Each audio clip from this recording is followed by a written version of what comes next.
ಬರ ಅಧ್ಯಯನಕ್ಕೆ ಹೋಗಿರುವಂತಹ ಸಚಿವರಿಗೆ ಮಹಿಳೆಯರು ಕ್ಲಾಸ್ ಅನ್ನು ತೆಗೆದುಕೊಂಡಿದ್ದಾರೆ.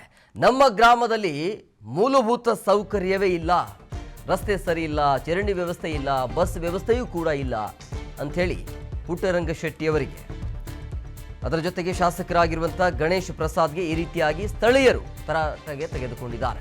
ಗುಂಡ್ಲುಪೇಟೆ ತಾಲೂಕಿನ ರಂಗನಾಥಪುರ ಗ್ರಾಮದಲ್ಲಿ ಆಗಿರುವಂತಹ ಘಟನೆ ಇದು. ಗ್ರಾಮಸ್ಥರ ಆಕ್ರೋಶಕ್ಕೆ ಸಚಿವರು ತಬ್ಬಿಬಾದ್ರು.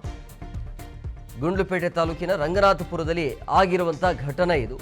ಅಂದರೆ ಸಮಸ್ಯೆಯನ್ನು ಕೇಳಲಿಕ್ಕೆ ಹೋಗಿರುವಂಥ ಸಚಿವರು ಶಾಸಕರಿಗೆ ಈ ರೀತಿಯಾಗಿ ಚಳಿ ಬಿಡಿಸುವಂಥ ಕೆಲಸವನ್ನ ಅಲ್ಲಿರುವಂಥ ಸ್ಥಳೀಯರು ಮಹಿಳೆಯರು ಮಾಡಿದ್ದಾರೆ. ರಸ್ತೆ ಸರಿ ಇಲ್ಲ, ಬಸ್ ವ್ಯವಸ್ಥೆ ಇಲ್ಲ, ಸಾಕಷ್ಟು ಸಮಸ್ಯೆ ಇದ್ದಾವೆ, ಮೂಲ ಸೌಕರ್ಯನೇ ಇಲ್ಲ ಅಂಥೇಳಿ ಆ ಗ್ರಾಮದಲ್ಲಿ.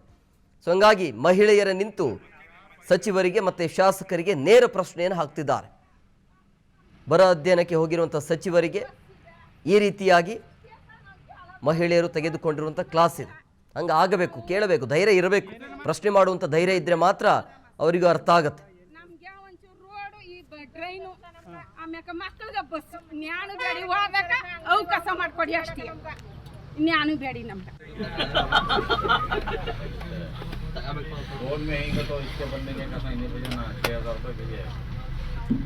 ಸಿಒಡಿ ಈ ಕಡೆ ಅಲ್ವಾ ಪಂಚಾಯತ್ ಫೋನಲ್ಲಿ ಮಾಡ್ತಾರೆ.